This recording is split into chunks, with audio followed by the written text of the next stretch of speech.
Támogasd a Vakondok dokumentumfilm sorozat 6. részét, és ismerd meg a 80-as évek egyik leghihetetlenebb, mégis alig ismert történetét a magyar gyártású otthoni számítógépekről és a rajtuk és nyugati társaikon még mindig aktívan alkotó közösségről.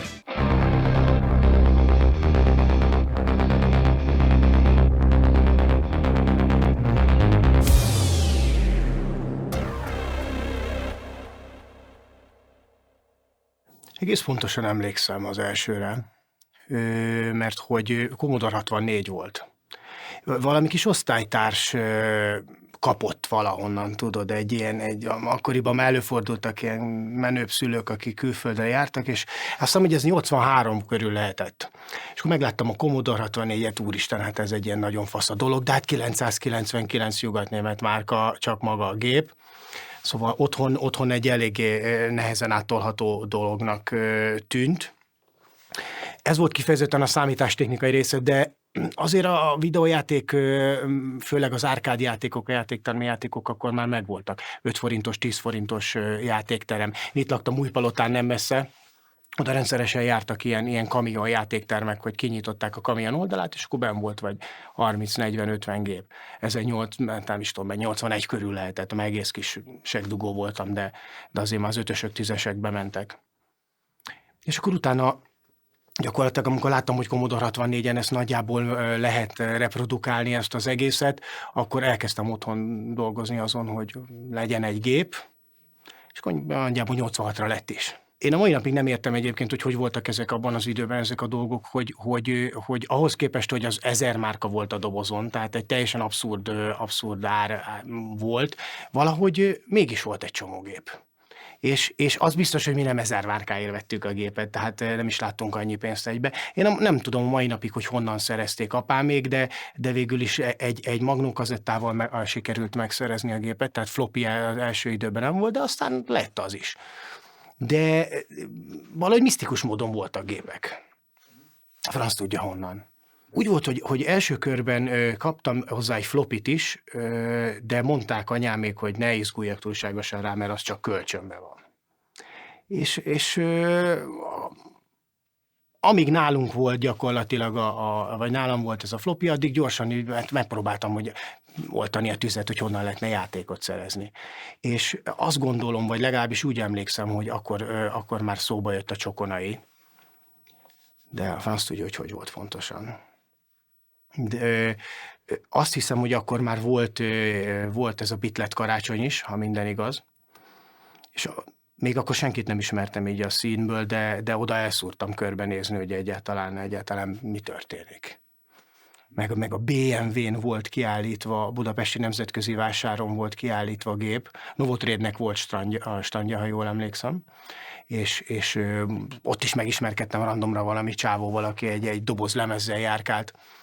Tehát lehetett okoskodni azért, de nem volt könnyű. Elmentem talán az első ilyen, vagy második, nem is tudom, Bitlet karácsonyra, azon emlékszem már az évekre egyszerűen, és talán ott említették a Csokonait. És azt úgy voltam, hogy nekem ez marha jó, mert nagyon közel van, gyakorlatilag egy kerülettel arrébb van, vagy még nem is egy egész kerülettel arrébb volt a Csokonai, és oda leszúrtam egyszer pénteken. És azt tudom, hogy akkor már vittem valami érdekességet, ami még nem volt ott a Csokonaiba. Aztán azt tudtam, hogy villantottam, utána gyakorlatilag nagyon könnyen be lehetett keveredni ott a mézt, illetve közepébe, tudod. Az első, azt mondom, az volt, hogy valami volt nálam már valami cucc, az magamhoz vettem, gondoltam, hogy esetleg az jó lesz majd ott belépőnek.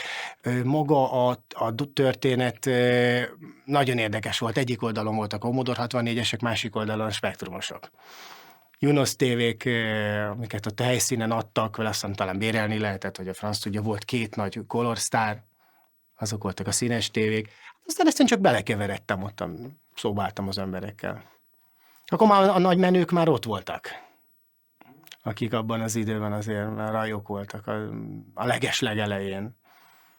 Tehát mit tudom én, Apsa, Indián, Ari, Viktor, ilyenek már ott voltak. Hát érkeznek az emberek, mindenki kérdezgeti, hogy na hoztál-e valamit? Ki mit hozott? Akkor tudod, van azért, nem hoztam, vagy a másik vezér hoztam, de még nem mondom, hogy mit. De egy idő után már nagyjából tudták az emberek a címeket is, tudod, hogy esetleg mi az, ami már bekerült az országba, de még nem terjedt el. És akkor ment a rákérdezés, hogy csak nem azt hoztad, de azt. Emlékszem, például a Test Drive egy nagy lövésem volt, hogy nem is tudom, hogy a franc tudja, honnan szereztük meg, de első este még játszottam vele, és utána vittem másnap a Csokonaiba a Test Drive-ot, és az már akkor úgy terjedt el, hogy ahogy volt rajta intro is, import intro, meg volt mentett állás is hozzá, tehát hogy egy csomó embernek mai napig, nem a mai napig, de egy csomó ember például felhívott, hogy én csináltam, én programoztam a Test Drive-ot, mert hogy azt hiszem, hogy az első mentett állás úgy terjedt el, hogy benne volt a Martinos valami menőkocsi, már meg volt nyitva, szóval nagyjából így voltak a dolgok, és akkor amikor végre valaki előhúzott valamit, akkor mentek a másolások. Voltak olyan srácok, akik kifejezetten arra álltak be, hogy ők másoltak egész délután, vagy egész este, és ott sorba állt mindenki a cuccért. A legjobb fogásom az maga a Zoli volt, Április Zole. A franc tudja honnan, talán valahol találtunk egy lemezt, vagy kaptunk egy lemezt, tudod, amin rajta volt a Zolinak az elérhetősége. Telefonszám, cím, minden. És akkor beszélgettünk ott, hogy ki lehet ez a csávó, vagy hogy honnan van neki ez a cucc, és hát mondom, nem szarozzunk, hívjuk föl. És felhívtam az Április Zolit, szia, te mi is, a magyar vagy egyáltalán ki, vagy persze, és akkor hol laksz, miről van szó, mikor látogathatunk meg. Aztán fölmentünk az Zoli, én például így barátkoztam össze vele, így lett gyakorlatilag az egyik legjobb barátom. Ő neki külföldről jött a cucc. Hogy a többiek honnan szerezték, azt nem annyira vágom, de én azt gondolom, hogy az elején talán egy-két csatorna lehetett, ahonnan jöttek a cuccok. Ilyen Novotrade érintettség, meg hasonlók. És akkor utána már, amikor kezdett ez a dolog kinyílni, akkor ilyen külföldi, ahova be tudott találni. Hát sokan írtak ki rekker csapatoknak, hogy cserélnének, de hát nyilván szóba se álltak velünk, de ha meg igen, például az Olival, ő jó beszélt már akkor angolul, ő külföldön szerezte a cuccokat. Szerintem a csapatalapítás, aki erre adta a fejét, az valószínűleg divatból, mert igazából olyan értelme, klasszikus értelme, mint ahogy külföldön volt mondjuk egy Fairlight vagy egy Eaglesoft, akik törtek, mi nem törtünk soha. Tehát a Reds az mindig import csapat volt, import introk volt csak, például mi nem hazudtunk olyat, hogy mi törtük a cuccot, hanem negyediknek, ötödiknek rátettük, hogy imported by Reds, tehát maximum ennyi volt a dolog. Gyakorlati haszna nem volt, hanem csak nem annyi, hogy egy kis legenda lett belőle. Zoli importált, ő volt a fő importer. Ajkai Örkény volt a harmadik tagunk, akiből ugye utána fordító lett, a Neuromancot ő fordította, tehát ő intellektuál vonalon nagyon megugrott, én pedig igazából terjesztő voltam. Beszerző és terjesztő. Zoli nem nagyon mutatkozott a nyilvánosság előtt, vagy legalábbis nagyon ritkán, a Csokonaiba is keveset járt, de azért még név megvolt, de hát én rendszeresen jártam, én azt mondom, hogy minden pénteken ott voltam. Igazából a rendszer az volt, hogy nem adunk senkinek semmit tovább. Tehát volt egy ilyen nagyon zárt, szerintem ez volt a Csokonainak a bája és a kulcsa, hogy eleve a szombat az ugye a lenézett dolog volt, tehát csak a péntekiek. És mondjuk, ha Zoli hozott valamit, akkor én azt már azon a héten elkértem tőle, és pénteken ugye délután vittem már a Csokonaiba. És ott a megfelelő kiválasztott embereknek én odaadtam, megengedtem, hogy lemásolják. És akkor azok az embereknek, azok nekik is voltak olyan kiválasztott embereik, akiknek megengedték, hogy lemásolják. Tehát így terjedt a dolog. Akkor volt egy-két olyan pénteki ember, aki azért már járt szombaton is, hogy megjelentek a pénteki anyagokkal. Nagyjából így folyt a történet. Volt egy része maga a játék. Hát úgy mindenki szeretett játszani nyilván. Azért is másoltuk, azért is gyűjtöttük, mert szerettünk játszani. De volt ez a misztikum része, hogy neked van meg először, vagy neked van meg elsők között. És tényleg neked volt meg elsők között. Tehát azért ott kerültek elő olyan cuccok, hogy a mai napig nem vágom, hogy honnan szerezték meg az emberek, de azt konkrétan tudom, hogy szinte talán Magyarországra ott akkor, aznap este, azon a péntek este került be a véráramba. Volt egy nagyon stabil brigád, gyakorlatilag valaki ismerte a TSS-t, valaki ismerte a Hicket, valaki ismerte a Sorelt, valaki ismerte a Apsát, valaki az Indiánt, tehát voltak ilyen fix emberek, és akkor ebből kialakult egy kör, amiben talán nem is volt hierarchia. Azt mondom, hogy ott mindenki egy szinten volt, ez egy ilyen 30 embert kell körülbelül elképzelni, de azért mindig mindenki nem volt a csokonaiban. Tehát azt mondom, nem volt ott azért mindig a teljes brigád, de volt egy csomó fix ember, aki ugye valaki mindig ott volt. Egy olyan 10-20 mindig jöttünk. Az volt a nagyjából az ügymenet, hogy lement ez a másolás, és akkor utána, amikor csokonainak vége volt, nagyjából 9 óra körül, a franc tudja már, akkor ez az egész brigád megindult a városba, vagy megindult valakihez. Voltak ilyen emberek például, akinél mindig a buli volt. EGS. És átvonultunk hozzájuk, és megnézegettük az új játékokat, játszottunk egy kicsit. Hik megmutatta az új zenéit. És ezt szerintem akkoriban nem számított illegálisnak. Hát nem lehetett eredeti játékot kapni, az játékoknak nem volt forgalmazója.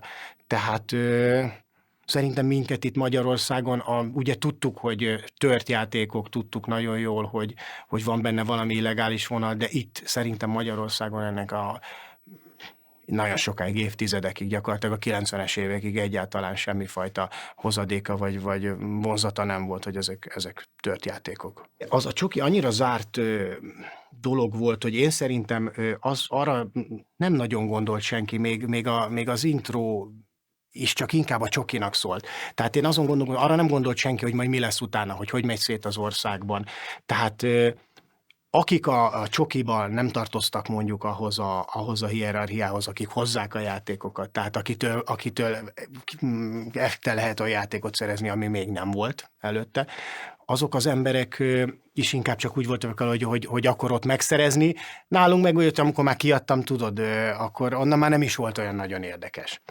Egy csomószor volt olyan például játékvisszatartások, hogy mondjuk azon a héten már mindenki tudta, hogy benn van nem is tudom melyik játék, a Test Drive, de még nem volt elterjesztve. Tehát voltak ilyen kis játékok, ilyen kis köcsökségek. Tulajdonképpen szerintem az volt benne így maximum az izgalmas része. Tehát minket annyira már nem izgatott, hogy keressenek, mivel nem forgalmaztuk a játékokat, mi nem kértünk pénzt a játékért, az abban az időben egyáltalán nem volt divat. Tehát maga csak az, hogy mikor történik meg az esemény, hogy kikerül a játék. A körön belül szerintem mindenki hozott valamit. Hát ott a TSS kóder volt. Ő egyáltalán szinte az importtal nem foglalkozott. Azt hiszem 1-2 dolog volt, ami az ő nevéhez kötődött. Voltak azok, akikhez jártunk csokonai után bulizni. Tehát mindenkinek volt valami kis szerepe tulajdonképpen. Volt olyan, aki nem is importált, nem is kódolt, de mégis a rendszer része volt. Sorel például, jól emlékszem, nem nagyon csinált semmit, mégis ugyan önközponti figura volt, mint bárki más. Szóval. Meg azért voltak olyanok, akik ritkán tudtak eljönni, tudod, csak igazából mint névő voltak benne a köztudatban. Frontway, ő egyik első ember volt ebben, de szinte sosem volt ott. Csak mindig a Frontway. Tudod, valaki mindig, Indián például nagyon sokat találkozott a Frontway-el, ők jó barátok voltak, és akkor a Frontway mindig sztori szinten jelen volt. De magában a klubban nem járt. Ameddig a csoki működött és csúcson ment, volt egy pár év nagyon erős, addig nem emlékszem arra, hogy nagyon a vidéki élet bontakozott volna. Szerintem, amikor a csoki így elfáradt, utána kezdték átvenni a vidéki sejtek ezt a szerepet. Tehát én amíg úgy emlékszem, hogy a csoki ment, addig igazából nem is nagyon foglalkoztam vele. Hogy mi van vidéken, de én nem is nagyon hallottam róla, hogy annak valami nagy történés lenne. Én azt gondolom, hogy amikor a csoki kifulladt, akkor utána kezdett ez már áttevődni máshova. Hát mi 90 júniusában megcsináltuk az 576 kilobájtot. Tehát lehet azt mondani, hogy ha mondjuk 86-tól számítom azt, hogy mondjuk komodoroztam, akkor ott volt négy év hülyéskedés, és utána dír. 576, és gyakorlatilag én mással nem is foglalkoztam azóta. Tehát lehet azt mondani, voltak ilyen kis kitekintéseim, de én 90 óta csak ezt csinálom. Így vagy úgy. Én nagyon erősre emlékszem, tehát igazából nem is értem, hogy működhetett ez ennyire, mert ha belegondolsz, most egy Bitlet karácsonyon gyakorlatilag az egy hivatalos rendezvény volt. És azért ott se volt más, csak mentek, akkor ment. Tehát egy copy party volt az is. Azt mondom, hogy és mégis működött, és ugyanakkor meg volt ez a Csokonainak hogy mondtad, ez az elitista felhangja, ami igazából gerjesztett is volt, de tudod, nem feltétlenül mi gerjesztettük. Tehát mondjuk én tudom, hogy rólam vannak ilyen legendák, hogy a Martina Geci, aki nem adta oda a játékot. Tehát konkrétan tudom, hogy van, aki így emlékszik rám, hogy ez az a féreg, aki lehozta, de nem adta oda. De tulajdonképpen ezt nem én gerjesztettem, meg nem mi gerjesztettük. Tudod, volt egy ilyen bejáratott menet ennek az egésznek, hogy na, ha megjön az akkor az biztos hozni fog valamit. Na, megjött az akkor először a nagy tévén villantás, Barbarian színesbe, úgy így néz ki, úristen, de érdekes, és akkor utána volt az a pillanat, akkor na tessék. Volt egy srác, Bíró Andris, ő egy ilyen idősebb forma volt nálunk, emlékszem, nem tudom, hallottál-e róla, ő neki volt egy 4 darab floppy egymáson, a sarokban. Bíró Andris mindig ott ült, és akkor úgy kezdődött a dolog, hogy amikor megvolt a bemutatás, hogy na mit van, akkor na tessék, itt van, és a Bíró Andris az első 4 embernek tudott. Utána a második 4 embernek, a harmadik 4 embernek, és akkor ugye este 9-ig, amíg lement a csoki, addig mindenki, aki ott volt, az megszerezte a cuccot. Tehát egy része gerjesztett volt ennek a hierarchiának, egy része meg valószínűleg valós. Hát ugye a Lémer tudod, az, aki az erőszakos, hogy hoztál valamit.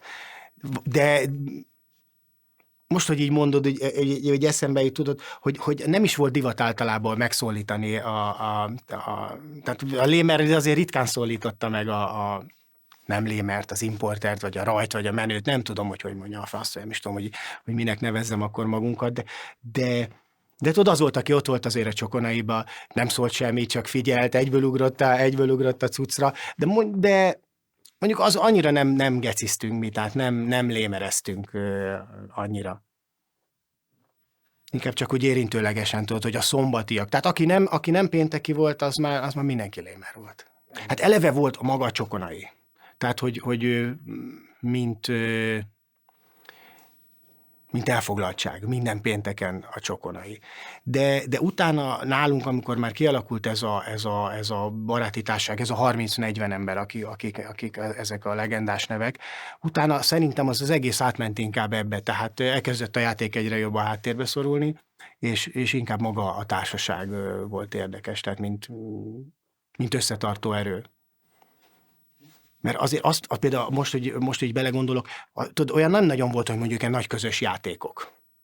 Tehát inkább csak arra ment a fókusz, hogy hozott-e valaki valamit, hogyha hozott, akkor hirtelen legyen meg ott mindenkinek, és akkor utána már háttérbe szorult a játék. Nem a játék volt a lényeg. Talán a játék birtoklása az egy ilyen kicsit abszurdum, de például a Csokonaiban nem is nagyon folyt játék, tehát úgy mondom, hogy nem, ez igazából nem egy videójáték klub volt, hanem a cserebere és maga a társaság. Akkoriban volt ez a Zézap nevű magazin, Zézap 64. Volt egy-két srác, aki néha hozott egyet. Nekünk azon nagyon tetszett, tudod, játékból kifotózott képek, új játékok. Igazából engem mindig izgatott a dolog, de nem az én ötletem volt, Balogh Zsolt ötlete volt az 576. Ő egyébként érdekes, ő például a klubnak egy olyan figurája volt, hogy az aortába ő nem folyt, mint vérrészecske, de mégis a része volt a klubnak, és akkor ő pendítette meg egyszer azt talán, hogy kéne csinálni egy ilyen újságot. És össze is szedte ott hozzá az embereket, és meg is indult. Tehát az nem lehet azt mondani, hogy egy túlhordott gyerek volt. Ahogy jött az ötlet, indult is az újság. Én azt gondolom, hogy mindenkit érdekelt ez a dolog, de akkor azért nem volt ilyen vállalkozói világ még. Tehát meg se fordult senkinek a fejében, hogy az a része, hogy ezt valóban megcsinálni, maximum az a része, hogy jó lenne egy ilyet csinálni. És akkor jött egy ilyen forma, a Zsolt, akinek volt tőkéje, és volt elhatározása is. Tehát azt gondolom, hogy ez nélküle semmiképpen nem jött volna létre, csak is azzal, hogy ő azt mondta, hogy oké, akkor csináljuk az újságot. Játszani mindenki szeretett, elképzelése mindenkinek volt arról, hogy mondjuk egy videójátéktesztet írni. Ugye, azt hiszem, hogy a Cowboy már csinálta akkor a Commodore világot, meg volt egy-két ilyen 1001 játék, meg egy hasonló könyvsorozat. Tehát valami már volt, ami játékokról szól, de még ez nem az volt, mint az Ézak magazin, hogy minden hónapban az aktuális legújabb játékok, hogy kifejezetten magazin jellege legyen. Ugye Zsolt összecsipegette azokat az embereket, akik valóban akarják csinálni, mert tök érdekes egyébként, hogy abból, aki mondjuk benne volt ebben a színnek a krémjében, nagyon kevesen vettek részt a magában az újságban. Tehát odáig már senki nem jutott el, hogy valóban ebbe be is szálljon. Csak hogy összecsipegedett a Zsolt egy pár embert, és kicsit sokan is voltunk az elején. De aztán szépen lemorzsolódott mindenki. De hát nem is lehetett. Tehát, szerintem túl sokan voltunk abban a buliban benne úgy az elején, hogy mindenki akart lenni valami, vagy mindenki szeretett volna lenni, vagy a franc tudja, hogy volt ez pontosan már, de tudom, hogy úgy beállt egy olyan egészséges réteg, tudod, akik teszteltek, azt mondom, hogy Zoli lett a főszerkesztő, ha jól emlékszem. Tehát, hogy szépen beállt a dolog. A Zsolt akkor már csinálta ezt a programmásolós, programértékesítős történetet, tehát az minden hónapban adott volt, hogy mi a havi megjelenési lista. És ezeket osztottuk szét egymás között. Teljesen klasszikus módon tudod, hogy de ugye mindenki akkor már azért vadul játszottunk, de úgy mondom, hogy ki mit szeretne csinálni. Volt egy napon, hogy körülbelül 20 játék, szerintem minden hónapban volt 25. Kinek mi volt a szakterülete, úgy mondom, hogy általában voltak a szimulátorosok például, akkor ők csinálták a szimulátoros dolgokat, volt az akciójáték. Ezt így szétosztogattuk klasszikus módon. Tehát nagyon sok volt a játék megjelenés, és azt gondolom talán, hogy nem is az volt a varázsa az 576-nak, hogy új játékot mutassunk be, hanem talán maga az, hogy olvastál arról a játékról. Legalábbis én így gondolom, hogy talán az a fajta varázsa nem volt meg, mint ami mondjuk nyugaton, hogy ez a játék még nem jelent meg, hiszen amíg, mint mondod, mire az 576 kijött, addigra már maga a játék is megjelent. Csak hogy maga írásos formában találkoztál vele. Nagyon nagyba kezdtünk, tehát rögtön egy 15 000 példánnyal kezdtünk be, ami szerintem nem volt egy kevés. És elég sok elment belőle, de nem annyi, mint gondoltuk. Tehát akkoriban nagyon, nagyon erős volt még az a dolog, hogy mennyit kell ahhoz nyomni, hogy egyáltalán érdemes legyen vele foglalkozni. Tehát egy csomó ilyen megszorítás volt, hogy a papír miatt tudod, fele színes, fele fekete-fehér. Tehát ott küzdöttünk azért, mint malac a jégen. Amikor az első adag visszajött, akkor kicsit pityeregtünk is, mert azt gondoltuk, hogy most 15 000 mennyi, de 10 000 biztos elmegy belőle. Hát nem ment el. Tehát nagyon sok jött vissza, de azért szépen beindult. Szerintem a technikai részét tekintve a képanyag volt a legnehezebb. Tehát a megírással avval nem volt probléma. Mindenki nagyon jól kicsapta azt a 2, 3, 4, 5 cikket, amit abban a hónapban elvállalt. Ami nagyon problémás volt, tehát ugye akkor még mint a képlopása, meg a képmentés, az nem létezett. Még PC-nk se volt, tehát nagyon sokáig. A Amigát C64-et csináltuk, tehát konkrétan ami opciónk volt, az a képernyőfotó. Na most a képernyőfotónál ugye, hogyha van egy számban mondjuk egy 40 játék, az azt jelenti, hogy minden 40 játékot minimum el kell indítani, de legalább el kell vinni valameddig. Tehát azok ilyen borzalmas megterhelők esték voltak, hogy mondjuk egy este 6-kor elkezdtük csinálni, betölteni a játékot, valameddig elvinni, fotó, kikapcs. Hát ott azért pityeregtünk az Zolival, amikor ilyen hajnal 4-ig mentek ezek a fotózások. Az óriási segítség volt, amikor már tudtunk mondjuk külföldi magazinokból képeket átvenni szkenneléssel, vagy már egy idő után már a kiadóktól kaptunk diákat. De én úgy emlékszem, hogy a legkellemetlenebb része mindig ez a képanyag összeválogatása volt. Nem voltak illusztrációk eleve, tehát most ugye nem volt ilyen, mint most, hogy beírom a játék nevét a Google-ba és kidob róla egy hatalmas képet. Egyáltalán képeink se voltak, semmi. Külföldi újságokat vettünk, abból szkenneltük a képeket, abból vettük át. Igyekeztünk mindig abban a hónapban a legújabb megjelenéseket beletenni, és igyekeztünk azt, hogy előbb-utóbb vagy záros határidőn belül minden híres játék lemenjen. Válogattuk gyakorlatilag a játékot, amiről azt gondoltuk, hogy nagy cím, nagy kiadótól van. De úgy nagyjából szerintem körülbelül mindig kihoztuk azt, hogy ami nagy megjelenés volt abban az időben, azt mindig ki lehetett játszani egy hónapra, vagy a következő hónapra maximum. A Csokonaiban voltunk mi, azt gondolom mindenki nagyjából, hogy olyan idős volt, de most szerintem ilyen 40 és 50 között van mindenki, aki benne volt abban a brigádban. De érdekes mondom, volt egy egyel idősebb korosztály, aki képviseltette magát a csokiba, viszont fiatalabbakra én egyáltalán nem emlékszem.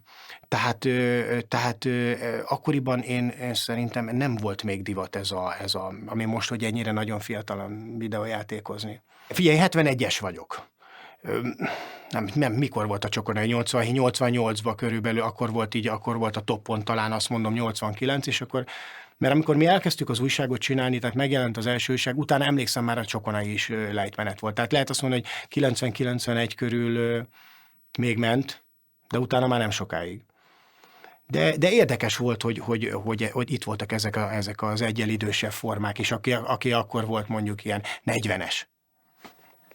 Mai napig nem tudom, hogy honnan, de egy csomó nagy név volt köztük is. Zolinak volt ez a vénája, hogy ő például külföldre akkor már levelezett. A TSS-nek volt ez, hogy ő már akkor kódolta. Henri volt, ez a Frontway, ők csinálták az ilyen hardware dolgokat. Emlékszem, már akkor ilyen mikrokapcsolós, faszlódos gépük volt, tudod. Tehát mindenki hozott ebbe az egészbe valamit, amitől érdekes. Azért a helyet ki kellett vívni ebbe. Tehát mondom, a Csokonaiban nem is igazából álltak szóba idegenekkel az emberek. Tehát fura volt, de mégis működött, de mindenki hozott bele valamit, amitől ennek a társaságnak a része lett. Zsánhoz is nagyon sokat jártunk, tehát Zsán például egy ilyen kisfiúként kezdte, nem ismert senkihez szólni, amikor bekerült a Csokonaiba, aztán mégis gyakorlatilag kinőtte magát, és abszolút ilyen alapfigura lett belőle. Nekem az volt a baráti köröm abban az időben. Tehát lehet azt mondani, hogy nem volt azon kívül olyan túl nagy életem, ők voltak a barátaim, ők voltak a haverjaim. De azt gondolom, hogy aki oda járt, szerintem mindenkinek. Abszolút úgy működött, egy kis ilyen mikroközösség. Hát a szüleim nem foglalkoztak vele így nagyon sokáig, hát azért a suli volt. És amikor meg már oda jutottam volna, hogy jó, vagy oké, akkor mi lesz, akkor már szinte utána rögtön bele is keveredtem ebbe az 576 történetbe, és akkor látták, hogy hát ez működik.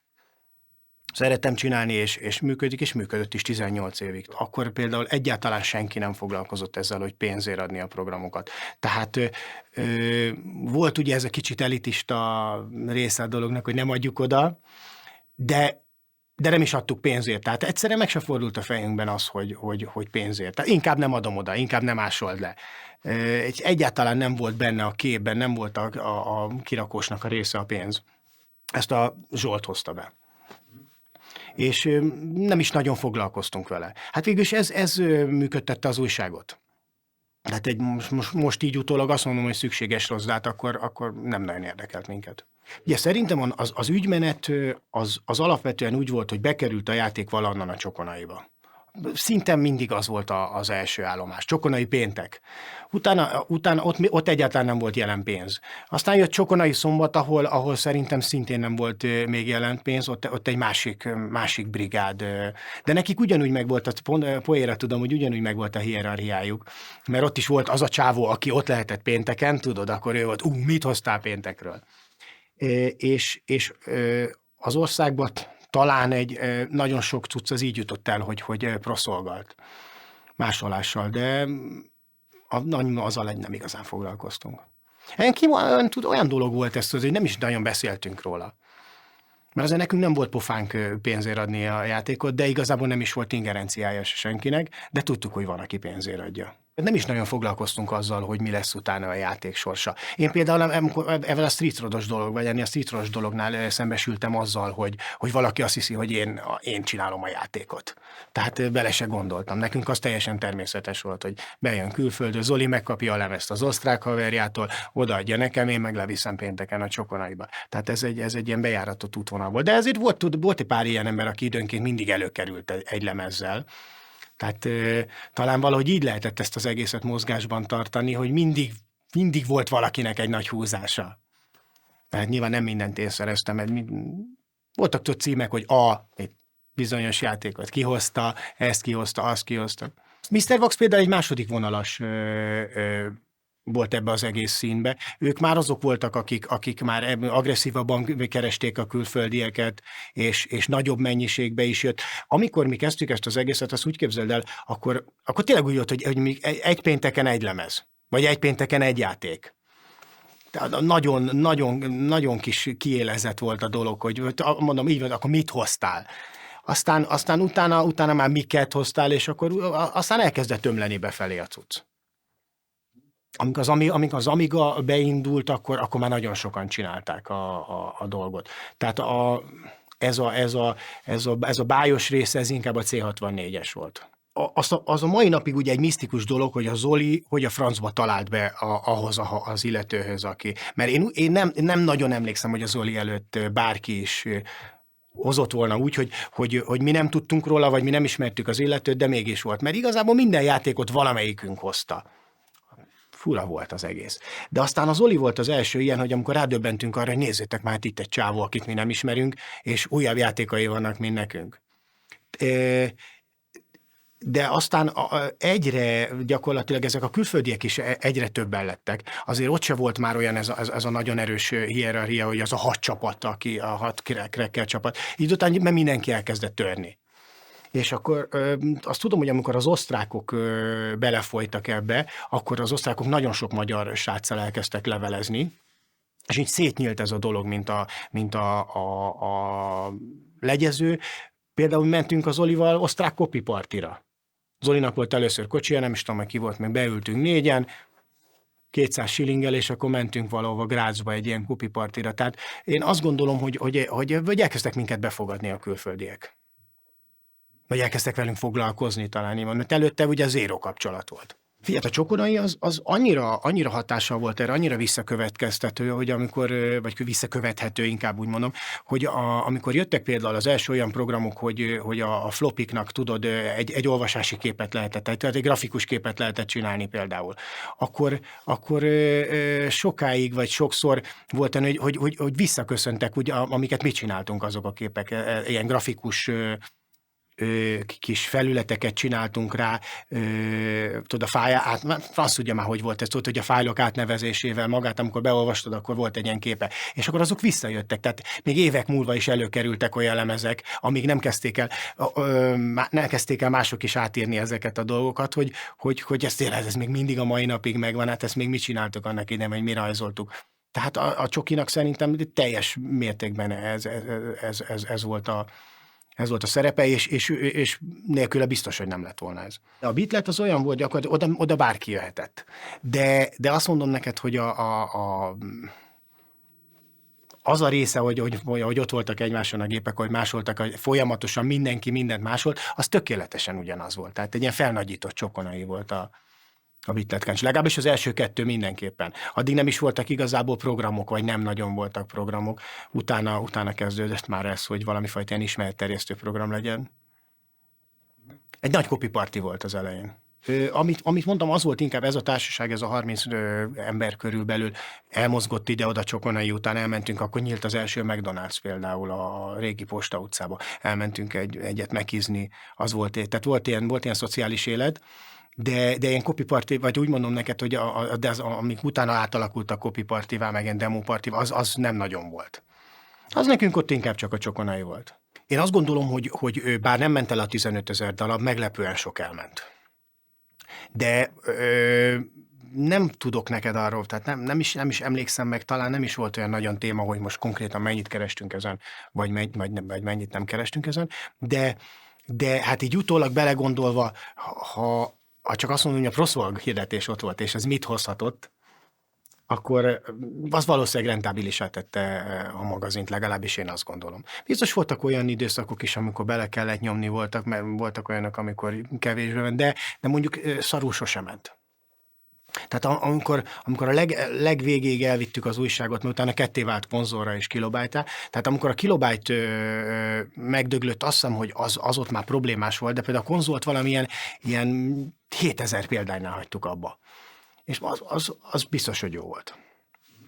Tehát úgy, hogy mondjuk reklám nélkül csak eladásból, klasszikus eladásból, hát az szinte ilyen nonsens, hogy az fenntartsa magát egy újság.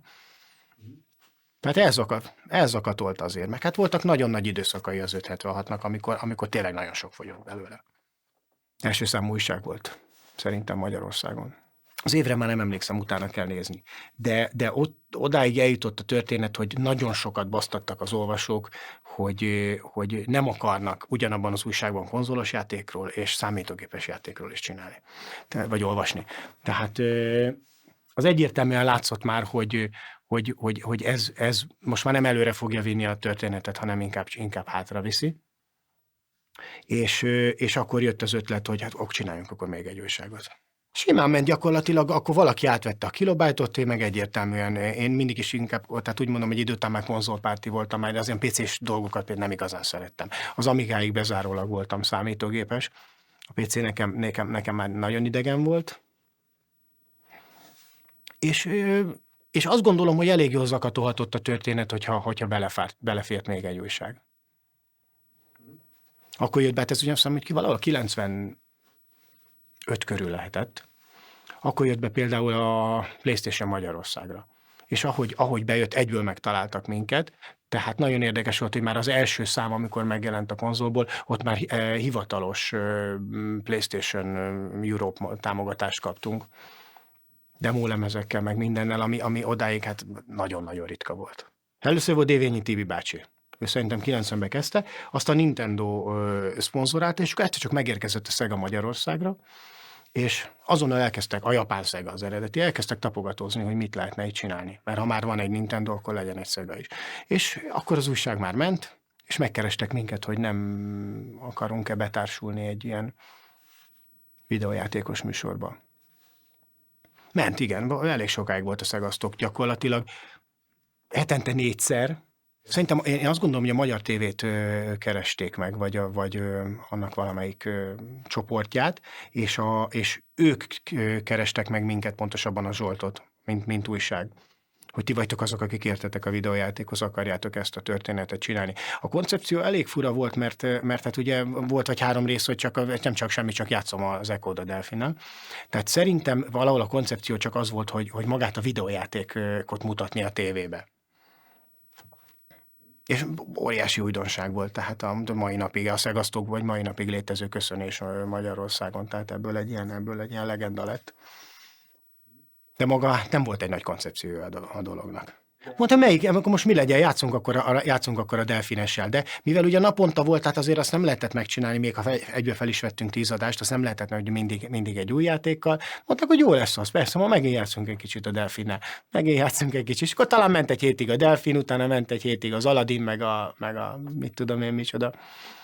Tehát fura volt, egy kicsit ilyen össze-vissza, ilyen szedetvedett, tehát a mai műsorszerkesztési divat mellett ez bizonyára egy ilyen kezdetleges dolog volt, de mégis működött.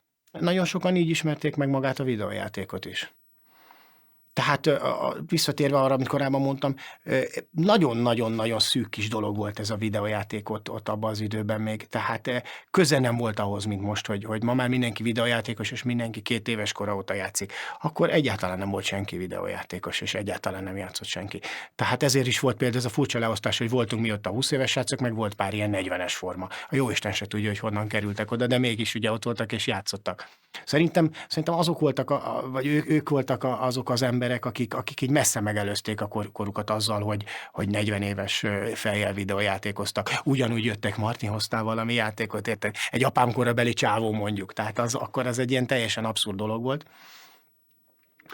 Aztán megismerte mindenki. Hát szerintem az Echo the Dolphint, abból ez így lett legenda. Annyira nem volt jó játék. De valahogy az így minden magyarnak beleégett, nem? Vagy aki abban az időben ezt nézte, az mindenkinek beleégett a fejébe ez a hülyeség, hogy egy csávó hátulról mutatja magát, és akkor játszik és hülyeségeket beszél. Tehát valamiért mégis működött. A játék mozgatta, szerintem a játék szeretete. Mert ez valahol mindannyian, amikor lemásoltuk a csokiba a cuccot, azért utána, amikor hazamentünk, mindenki játszott. Tehát a maga kis világában mindenki játszott egy csomót, de együtt ugye nem játszottunk soha, tehát az nem, a része, az inkább a szín része volt, a cserebere, de a játék szeretete szerintem. A szegasztok nem tudom meddig ment, talán fél évig, vagy egy évig, azt gondolom, hogy fél évig ment. Azt szerintem nem jutott el odáig, hogy elvesztette volna az érdeklődését, de jött az, hogy akkor hogy tovább kéne vinni ezt az egészet, és ha jól emlékszem, nem is tudom, mi volt annak, utána a Szív TV-re átvittük a műsort, és az már magazinműsor jellegű volt, tehát az tulajdonképpen egy olyan volt, mintha az újságot akarnánk egy ilyen számítógépes videójátékos műsorba megvalósítani. Én azt gondolom, hogy az még ott az elején ment, de arra már kicsi volt az apparátusunk. Én utána próbálkoztam is ott egy jó ideig műsorvezetéssel, aztán hoztak olyan műsorvezetőket, akikről azt mondták, hogy ők műsorvezetőbbek, mint én, és akkor én maradjak, mint szerkesztő.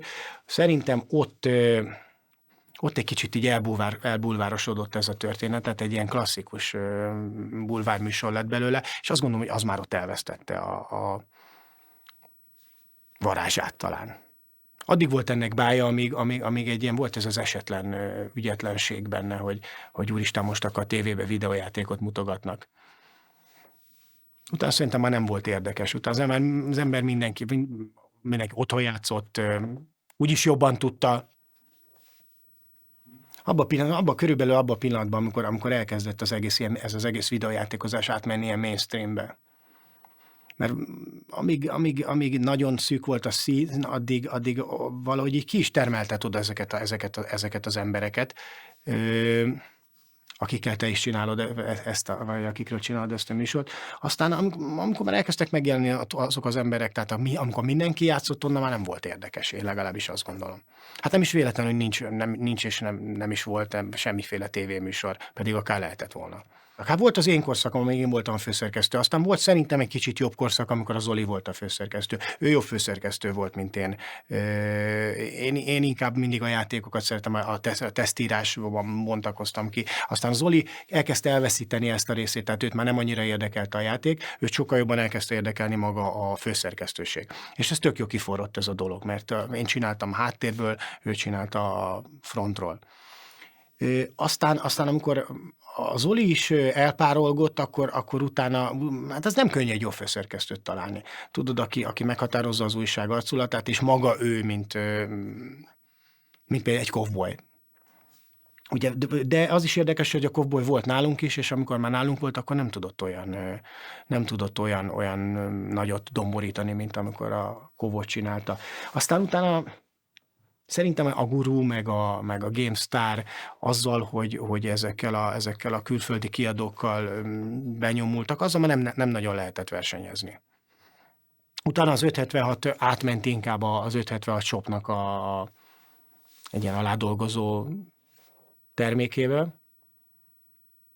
Tehát kifejezetten nem tudtunk versenyezni már ezekkel a GameStarokkal. Tehát a lemezújságok én szerintem azért voltak akkoriban életképtelenek már, mert még mindig ezt a régi világot valahol abból gyökereztek, tudod, hogy nekem megvan, odaadom neked, lemásolod.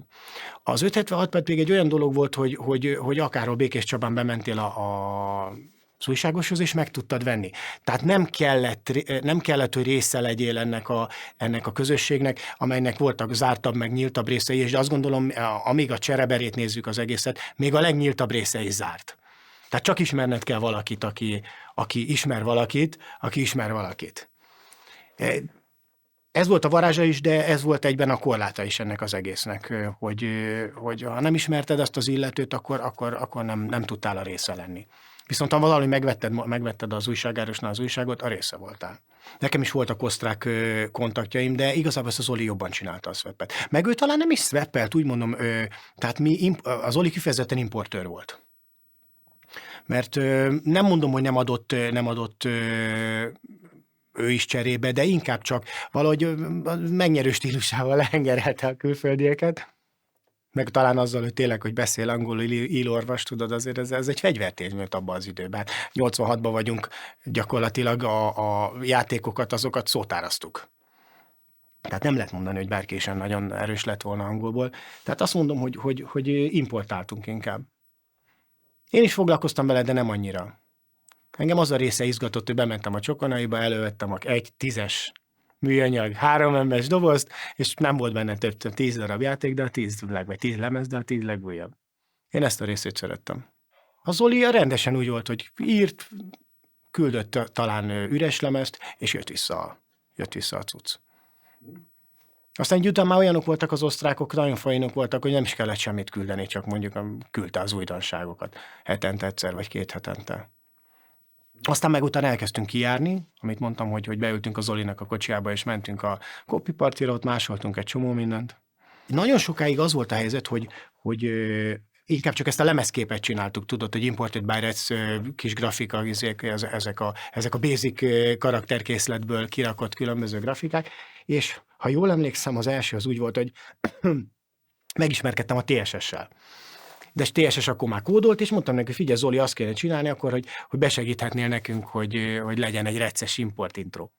És akkor csinált egyet a TSS, csinált egyet Bartek, szóval egy páran csináltak így nekünk, és azt rápakoltuk. De egy idő után már ezzel sem nagyon foglalkoztunk, tehát nekünk bőven elég volt az, hogy tudod, amikor tőlem kimegy, akkor rajta van az, hogy rec maga a lemezképen, aztán azt úgyis egy csomóan után leszették róla. Tehát akkor egy ideig volt az, hogy nem, hogyha hozzányúltál, akkor utána nem indult el a lemez, de akkor már azt is meg tudták oldani, és akkor az volt, hogy ahogy péntekről kiment a játék szombat reggel már valaki úgy hozta a lemezt, hogy le volt róla szedve. Ha mindenki része akart lenni valahogy ennek az egésznek. Ha csak annyival, hogy a fejlécbe beírod, hogy Józsi Soft, akkor legalább ennyivel, hogy Józsi Soft. Streetod elején a mai napig ott pattogunk, és név, cím, telefonszám, tehát akkoriban minden benne volt. Tehát mivel nem volt semmiféle ugye, vonzata, miért ne lehetett volna? De egyébként érdekes tudod, hogy ahhoz képest, hogy benne volt, tehát nem nagyon kerestek minket. Valahogy ma biztos másképp lenne, te egy másodperc volna jönne 30 üzenet, akkor ott pattogott ugyan, de én jól emlékszem, engem soha senki nem hívott föl. Csokonai hőskor, tehát tényleg még így a 88 körül, hogy volt egy ilyen problémás család, a Nikovicsék, róluk nem mesélt még senki, és ők is így ott voltak a csokiba, de olyan formákat képzelje, jól emlékszem, 3 testvér, hogy tudom, akkor kitiltották őket a Csokonaiból például, és akkor volt egy olyan sztori egyszer, hogy hozták a Test Drive Amiga verzióját, és maga a műszerfal az akkor mint egy képként volt letárolva a lemezen. Kiszedték a képet, és beleírták a Ferrari-nak, vagy akármelyiknek a műszerfalára, hogy fuck Csokonai.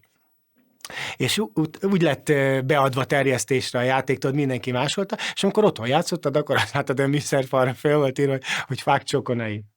Tehát ilyen nagyon vicces, meg ilyen érdekes dolgok voltak még, tudod, kezdetleges dolgok, de úgy mai napig emlékszem rá, hogy akkor azt mondták, hogy Nikovics Laci nem jöhet többet a Csokonaiba, mert beleírta ezt, hogy fák Csokonai, tehát vicces dolgok voltak.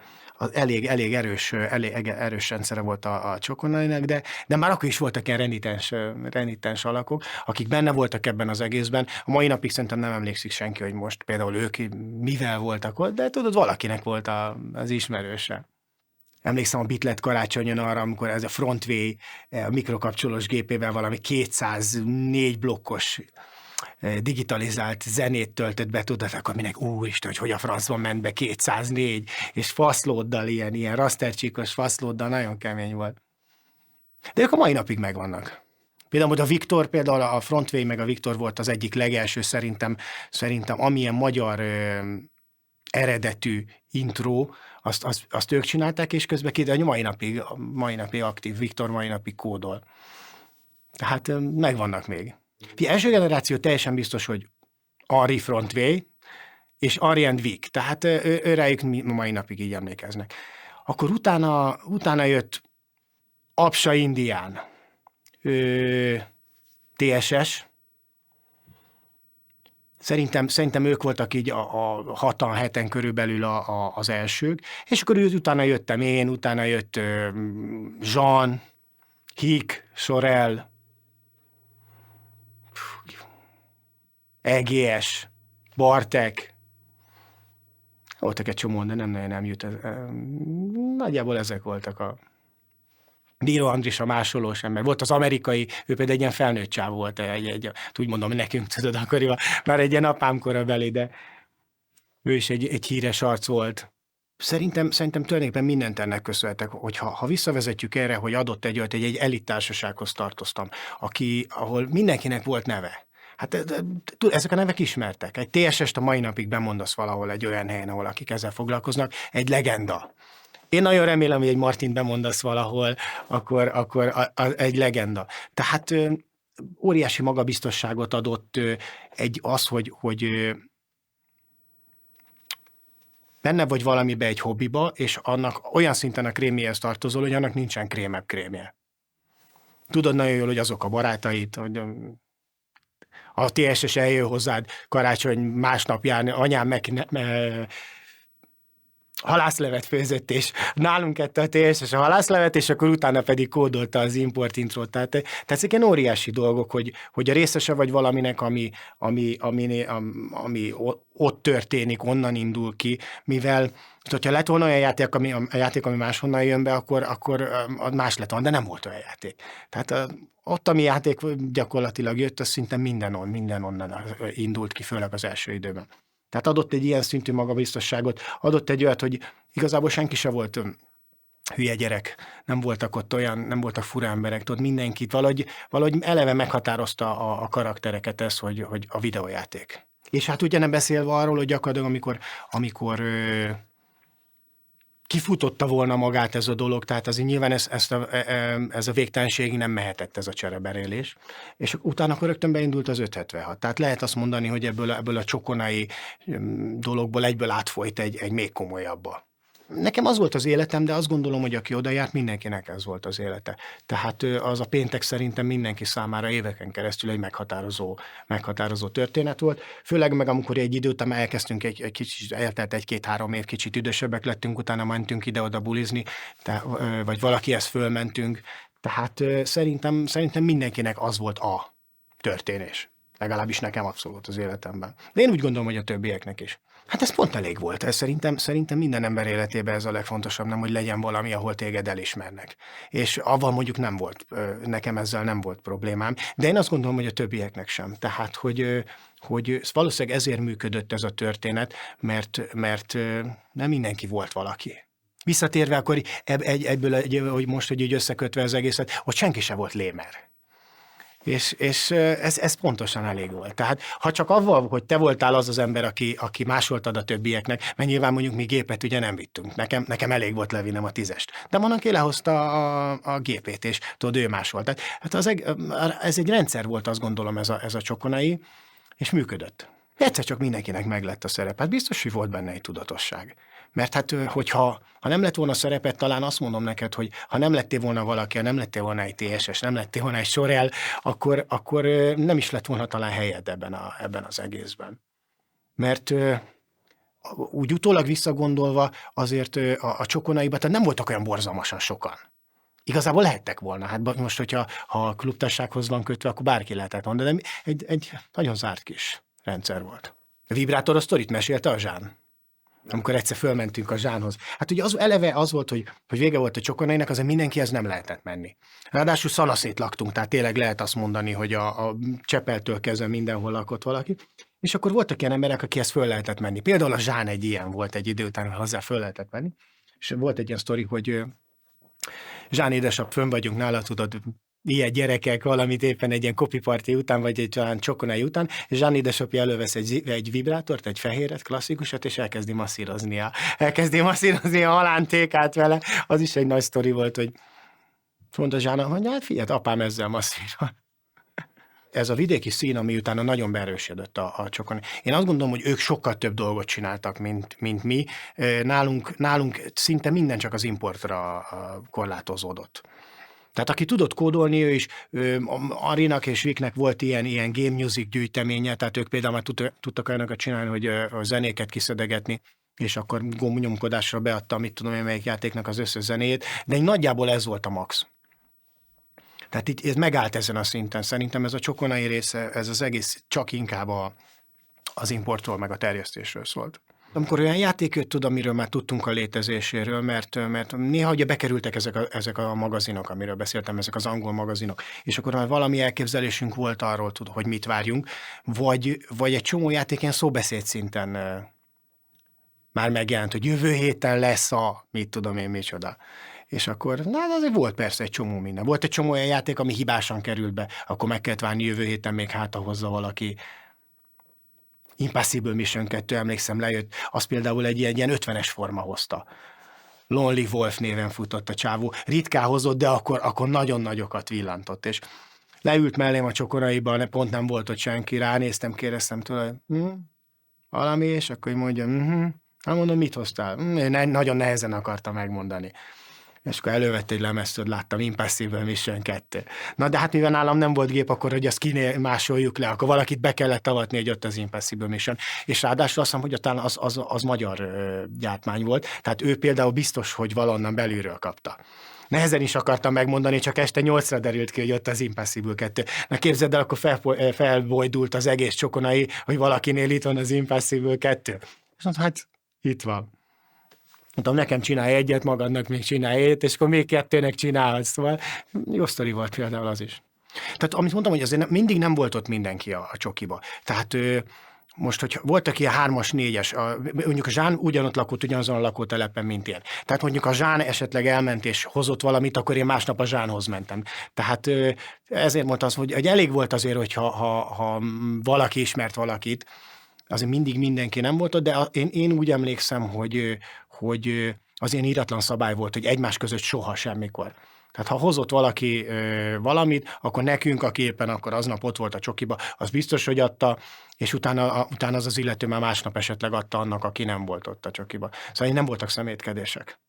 Ezért működött. Tudod, hogy ha pénteki csoki része vagy, akkor biztos, hogy megvan a játékod. Talán ez volt így a kimondott, vagy kimondatlan szabály.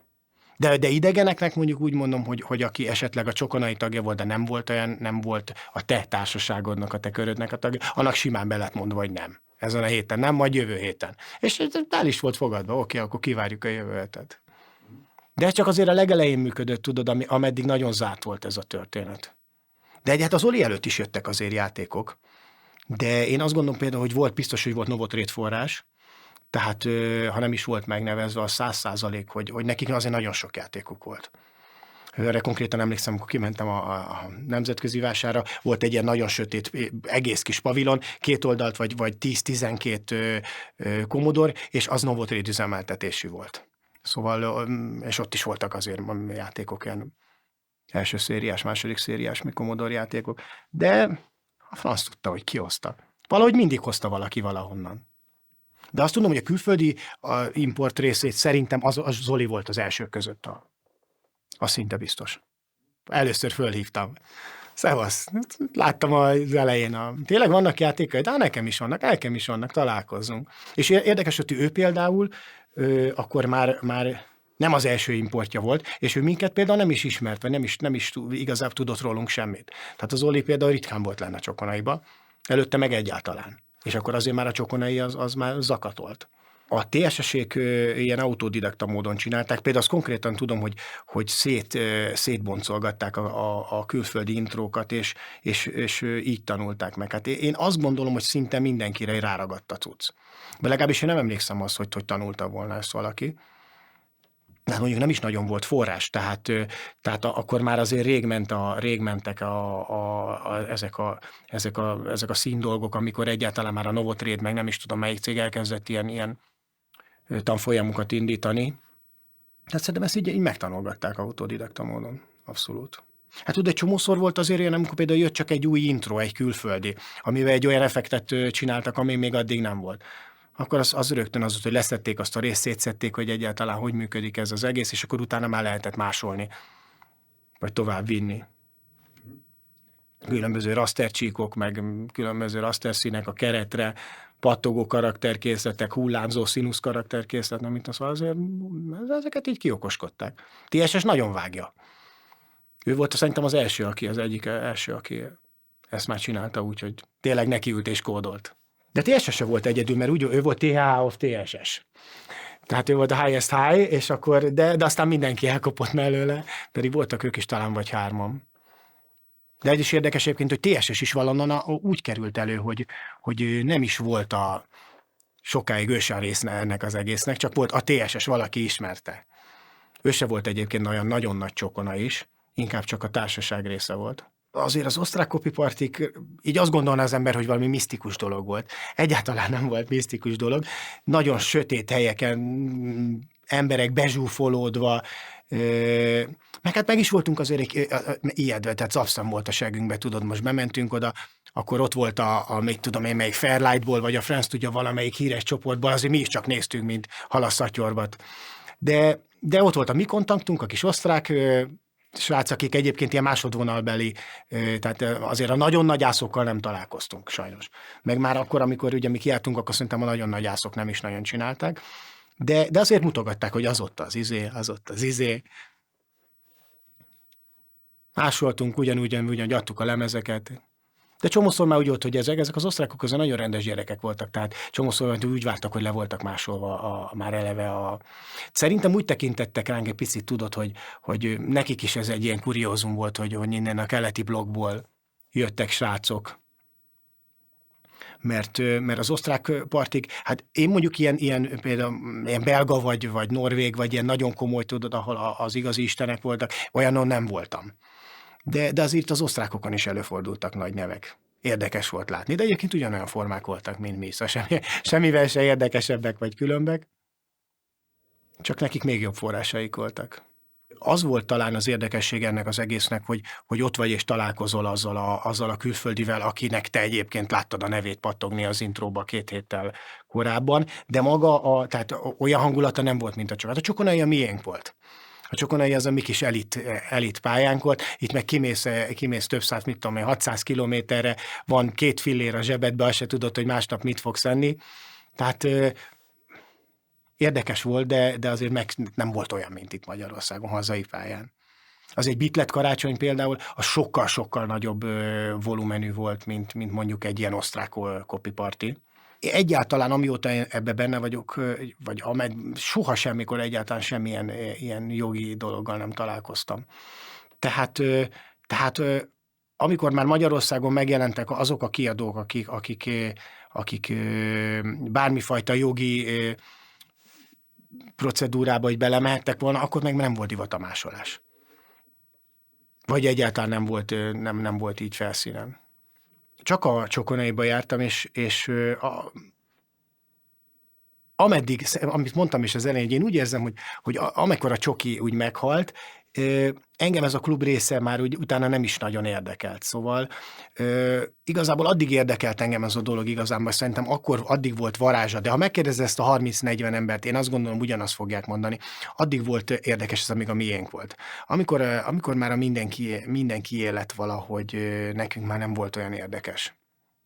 Szerintem a Csokonai halálával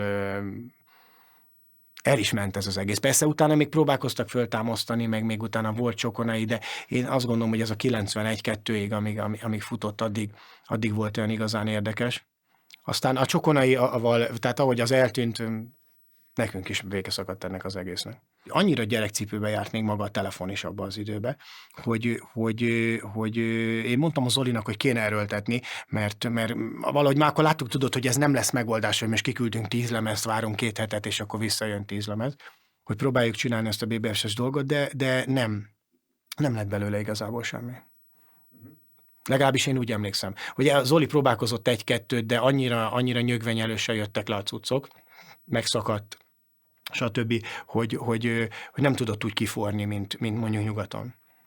Meg tudod, az a helyzet, hogy amikor mint mondtam, a C64 résznél ez még egy nagyon bájos volt, de aztán az Amigánál például már olyan szintű import ment, hogy például Balogh Zsolti kiment Ausztriába, és mondjuk egy ilyen 1000-es lemez tokot hozott haza játékkal. És onnan már annyira nagy üzemi lett, hogy teljesen meghalt az a dolog, amikor lemész egy darab lemezzel, egy darab flopival, és avval is tudsz robbantani. Ha most képzeld, amikor minden szombaton kimegy Ausztriába, és minden szombaton 1000 darab lemez. Hát ott már felhígult ez a történet. Meg akkor már annyira kezelhetetlen mennyiségű játék volt, hogy már nem volt meg ez a bája a dolognak. Addig tudott működni ez a dolog, amíg ennyire kevés volt. Tehát így jöttek a játékok, hogy mondjuk heti 1, heti 2, heti 1 lemez. Azért azt gondolom, ez sokáig, az jó 1-2-3 évig, vagy simán ment az, hogy a csokiban mondjuk például volt olyan péntek, hogy semmi nem volt. De volt olyan, hogy 2-3 lemez. Viszont olyan meg sose volt, tudod, hogy mondjuk nekem azon kell izgulnom, hogy egész délután vagy egész este másoljak. Tehát ez nagyon sokáig valahogy így működött ez a dolog, hogy ezen a pénteken volt ez a játék, ezen a pénteken volt ez a játék. Tehát amikor viszont már elkezdett így ömlenni befele a cucc, akkor szerintem egyébként ott halhatott meg nagyjából a csokonai is, mert tud, az már nem lehetett csinálni, hogy százakat, tucat játékokat másolja le. Addig volt érdekes még 1-2. Hát először is ugye kialakult egy olyan szubkultúra, ami összefogta ezeket az embereket, de mivel még nagyon szub volt, tehát nagyon kis vékony dolog, átlátható volt az egész, működőképes volt az egész szerintem. Az emberi kapcsolatok révén ugye nem volt annyi ember benne, nem volt annyi ember érintett, ezért volt egy ilyen kis misztikája az egésznek. Én azt gondolom legalábbis. És a másik, ami nagyon fura volt, hogy bár a csatornák el voltak zárva, tehát eleve ez misztikus volt, hogy honnan jönnek a játékok, de hogy valahogy mégis tudott mindig ez a dolog, ha lépésről lépésre is tudott előre menni. Tehát valami mindig volt, valami új játék mindig beesett, a kerekek mozgásban voltak. Szerintem ez volt az egésznek így a lényege, hogy gyakorlatilag működött. A franc tudja, hogy mitől. Emlékszem arra az időszakra, amikor 1000-esével jöttek az Amiga lemezek, akkor onnan már nem is volt érdekes ez az egész. Most avval mondjuk úgyse tudsz, hogyha neked van egy forrásod, aki küld neked az osztrák csávó egy lemezt. Lemész füligérő szájjal a klubba, hogy figyelj, ide nézzetek, meghoztam a mit tudom, micsodát, az akármit, a Eye of Beholder-t, 3 lemezen, és mindenki dur elájul. Na most kezdem, amikor leviszem mondjuk így 1000 lemezt. Tudod, ez olyan, mint amikor a gyerek 100 játékot kap karácsonyra, nem pedig egy fakockát, akkor egy fakockával el van január 1-ig. De 1000 játékkal már nem vagy el. Szerintem egy kicsit ilyen tragédiának is érzem ezt, hogy így szart be ez az egész, tudod, hogy ilyen borzalmas mainstream lett.